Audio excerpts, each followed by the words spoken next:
We have a really interesting situation developing for patch 1111. Historically, Riot has preferred that this champion and this item stay very, very far away from each other, because if they don't, Soraka becomes support Kassadin in a front-to-back teamfight. But with the recent changes on the PvE, it looks like there's a genuine chance that Warmog's Armour Soraka may be making a resurgence. The Warmog's Heart passive has been changed to activate on 1100 bonus health rather than 3000 max health. Now, the reason Soraka hasn't been building this anymore, despite the fact that Warmog's Heart is an outstanding passive for her, is because that 3000 max health barrier is very hard for her to cross, but 1100 bonus health is much more reasonable. Targon's Buckler, Moonstone Renewer, Warmog's Armor. That's it. That's exactly 1100 bonus health.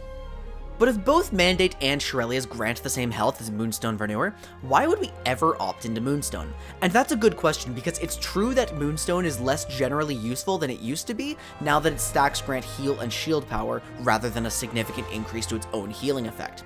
But the new function of its stacks is arguably better for enchanters with very short cooldowns that can reliably stay in combat. That sounds familiar. Soraka's Astral Infusion is on such a short cooldown that it alone can keep Moonstone stacked while benefiting from its effects, making Soraka the best user of the new Moonstone Renewer in the game. Moonstone stacks are also getting buffs next patch, by the way. In case you need some help understanding the implications of this build, Soraka in the right games is going to be absolutely unstoppable.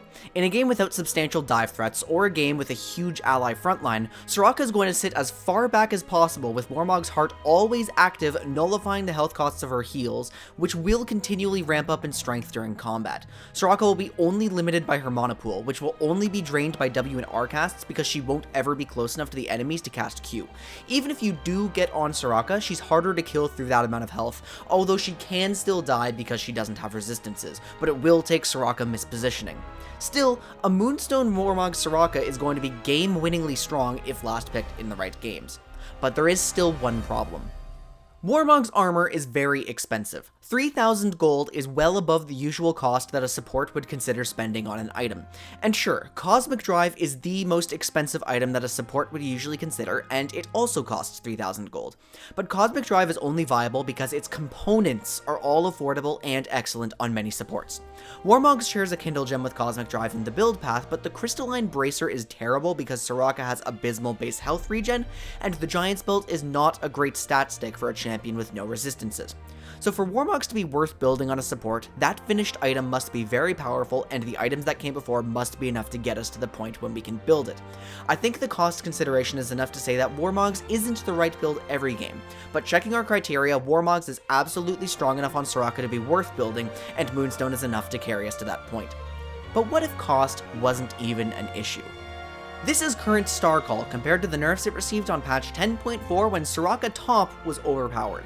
While a few numbers like the AP ratio and rejuvenation duration are still in that state, many others are just below the state they were in before patch 10.4 after a sequence of buffs since that patch. I have a hard time believing Soraka top is bad right now. She's just not broken, and top laners generally don't like playing enchanters. But if putting her top lane gives her the income she needs to hit this Warmog spike and allows her team to still draft a tank support, I can absolutely see her gaining popularity up there again. Doran's Ring and level 5 with the Scaling Health Rune are enough to match the bonus health from Targon's Buckler in case you were concerned about Warmogs needing extra time to come online without a support item. In conclusion, I am playing ranked again.